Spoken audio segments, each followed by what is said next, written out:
Hello everyone and welcome back to my channel. I am the Grim Reader and I am pushing myself a little bit here to go back to doing the weekly reading updates, and it's just been a rough time for me. I am very fatigued from my teaching. I mean, nothing's going badly. That's not my point. It's more just having a lot of energy, and so I have been lax with my channel, and I'm still sort of committed to it, and I still like talking to everyone about my reads. So this is why I've decided to kind of push myself to do it. I was watching Elizabeth, I think is her name, and she even mentioned my weekly updates again, and it made me think I should do them. So here I am in all my disheveled glory of a Tuesday. So one thing I'm struggling with in terms of just my overall disposition is a certain type of sleep.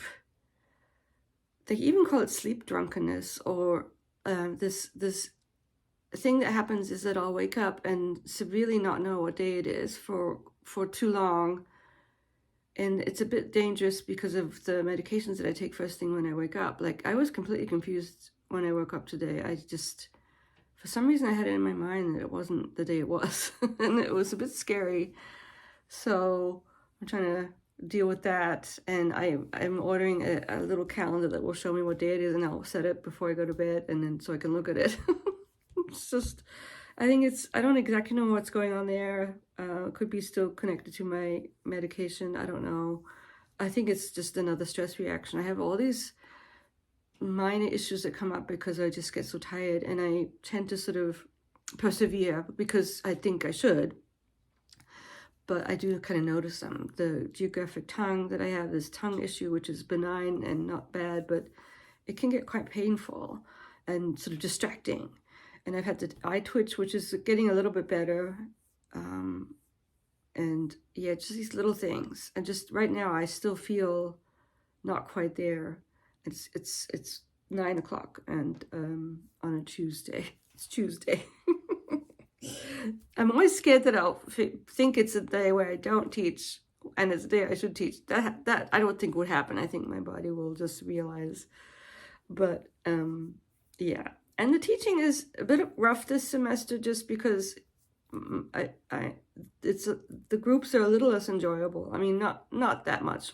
Well, one of them is just, I'm struggling a little bit with the fairy tale group, but it's nothing too bad, and I will get through with it. And yes, let's see. Let's talk about my reading, which I almost wanted to make a whole video entitle it Messy Reading. Messy reading is what I've been doing, and it's also an indication of my brain kind of clinging or wanting to read more ambitious things, but then just not having the energy to do, or the mind space to invest in them. One thing I've decided to do, I'll show you, it's a little bit of a stationery thing here. I ordered this beautiful little planner from a place in Ohio called Stationery Manor, and it's a Chinese brand called Paper Mood. And this is actually a planner for this year, but it was reduced because what I'm going to do with it, or what I've already started doing with it, is using it as a reading, just jotting down what I read every day and how much. I'm going to try and make it neater and maybe even decorate a little bit, because what I think I'm going to do is use the weeks that I got for next year as my planner for that, because the other planner I got from this place in Ohio is an undated weeks size planner, which would be perfect for because I really only need the weeks when I teach. During the times when I don't teach, I don't really have enough going on every day, sort of in a weekly way, not regular things. And so I think during the breaks, I'll be fine with just my big one. It's still in my backpack. And just use that, and it has a monthly as well. I don't think I need the weeks when I'm not teaching, is what so I'll do. But this reading one will become even more, because that's a daily thing, because I read every day, or I'm going to try to, and I can sort of tell it's already sort of helping me want to read more, or just kind of stay consistent with my reading. So I think it's a good idea, especially if I kind of like make it pretty and want to do it. So let's use it as a guide to tell you what I've read. I think that will also be useful for the blog, for the updates. Another thing I wanted to say is, since I'm going to try and do them weekly, it's like an ongoing conversation. So if I don't get to one thing, I can bring it in next week. And also for people who are watching and anyone who's interested, please ask me questions about stuff, and then I can go into more detail if you're interested. Sort of, I get feedback from you guys. So let's see. The main read that I still love it, but I'm also kind of struggling with it, is this beautiful novel by Ingeborg Bachmann, who's mainly known as a poet. This is Molina. And I felt kind of like I owe it to her to read it because I really thought Molina was a woman. And the fact that Molina's a guy, and I didn't know that, just kind of, I felt like I owe it to her to figure out what's going on in this strange novel. And it's a beautiful, strange novel about a sort of triangle relationship with this person who I really don't like. One of the people she's in love with I don't like, and I don't think we're supposed to like him. He's kind of awful. And then Molina's even more sort of a ghostly presence in the story so far. I'm only on page, well, I mean, I'm getting through it, but it's slow. 138. It's not a long book, but it's a book that you do have to sort of think about and engage with. It's not. It's the plot's sort of not really there. It's more just her discussions and thoughts on her relationships, and they're kind of funny and weird. And it has a very Austrian cynical side to it that I've noticed in Bernard. So it does remind me of Thomas Bernard a little bit, but it's from a female point of view, which is refreshing. And that's all I have to say about now. And I guess I'm sort of struggling with it because even though I love it, when I'm tired or something, there's just some days where I don't feel drawn to look at it or want to. I want to read something a little bit more, just something else. This is the messy part of it. It's just this sense of the book you're reading, you want to read something else. And so let's see what else. I actually don't think I'm going backtracking a little bit here. Getting some stuff here. My messy reading is messy. So I don't think I actually talked, or maybe I did already. Did I talk about this one on here yet? I did read this, and I didn't care for it that much. Maybe it's my Goodreads review. The main issue I had with it is that I was more interested in one character in the beginning, and I thought we would get more of her interior world and her issues, but then she recedes a little bit, and this other person comes into play who's supposed to be, I guess, the main character. And even with both of them, there's not enough, sorry, cat interlude, sorry baby,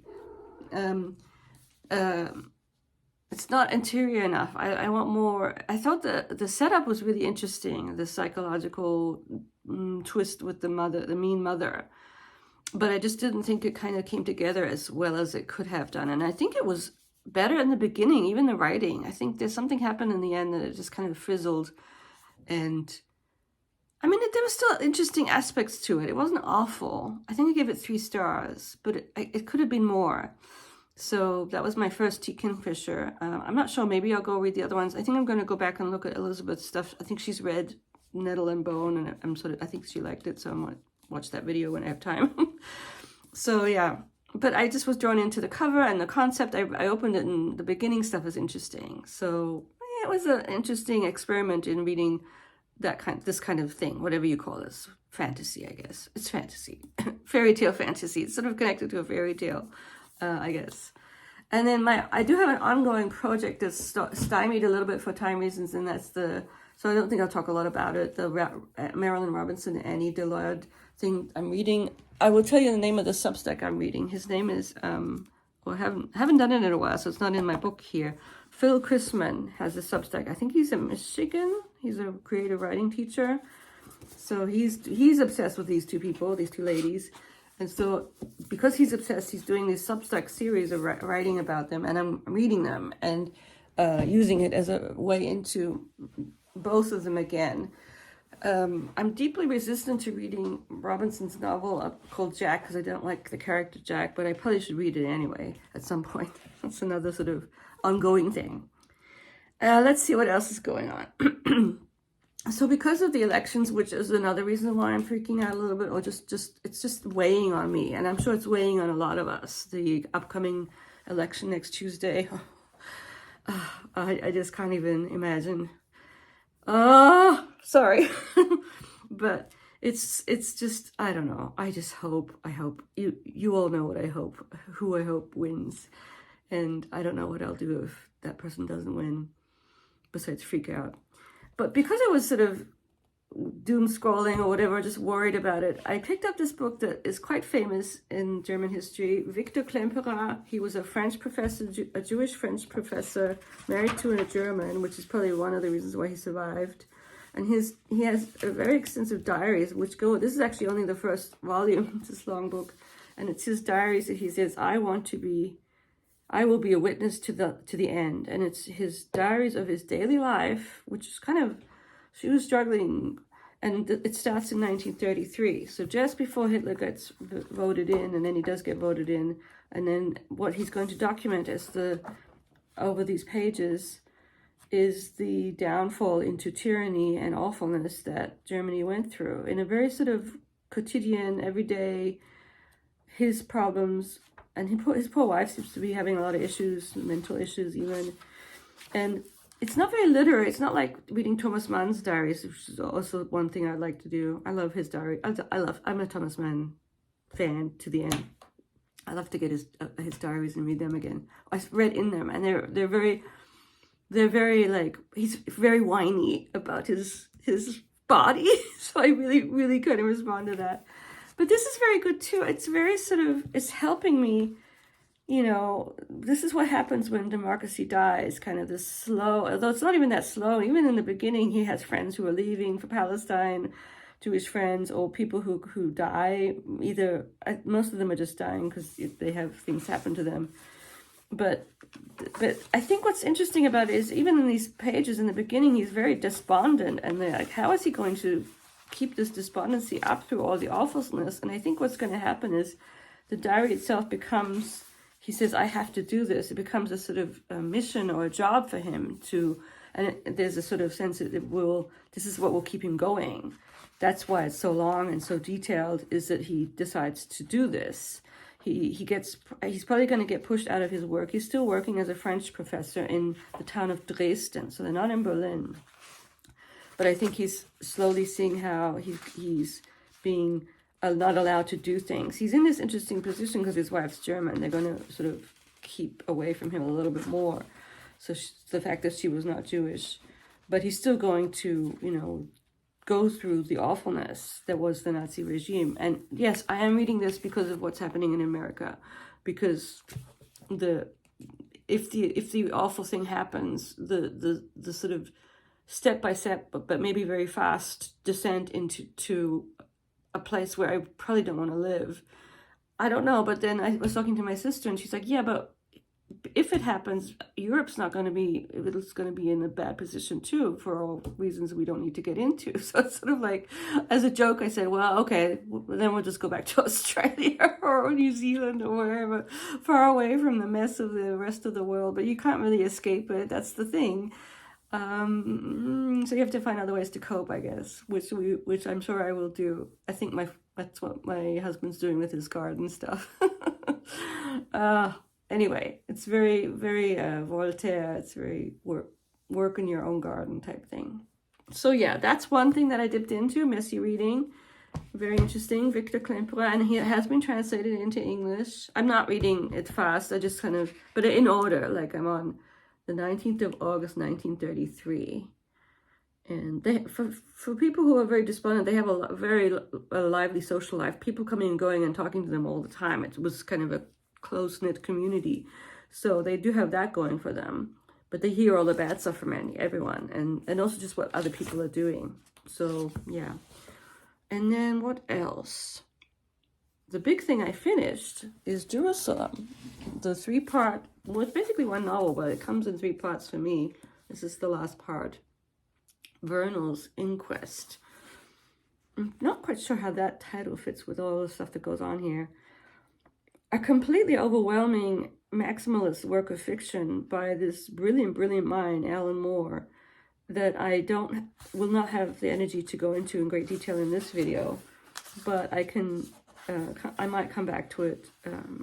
It's absolutely brilliant. Everyone should read it.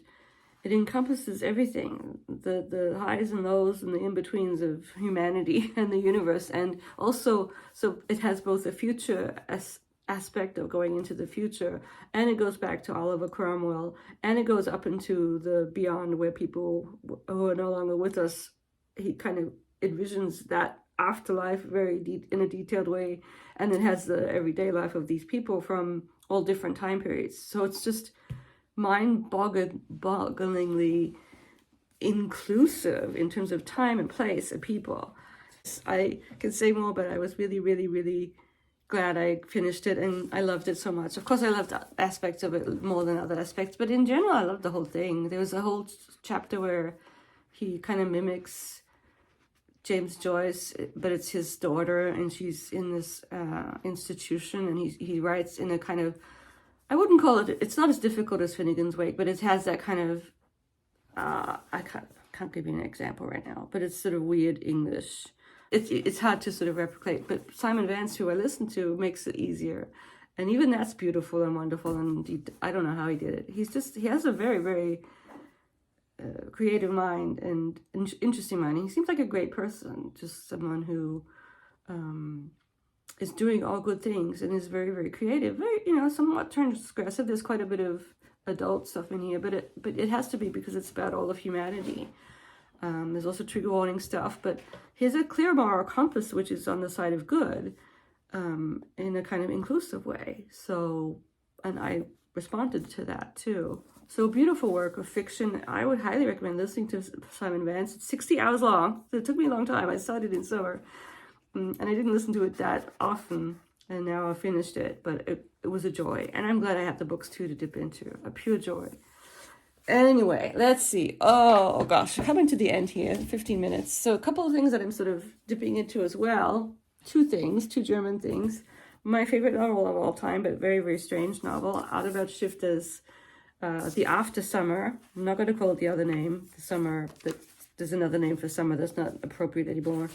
It's such a strange novel, written in the I don't even know what decade of the 19th century he wrote it in.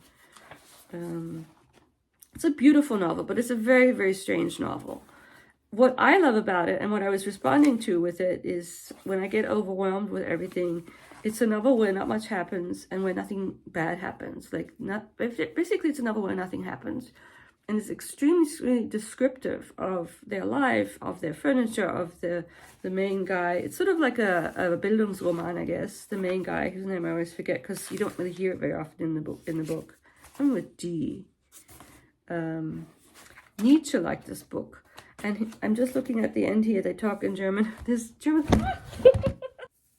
Sorry about that. The whole little tripod thing decided to fall backwards. So here I am back. Just a short chat about the other messy reading that I'm doing. Stifter, 1857 is when he wrote this fantastic novel in which nothing much happens, and it says here something on the flap about complexity of the Stifter's novel, subjective Empfindung, impressions of, and then objective thingliness.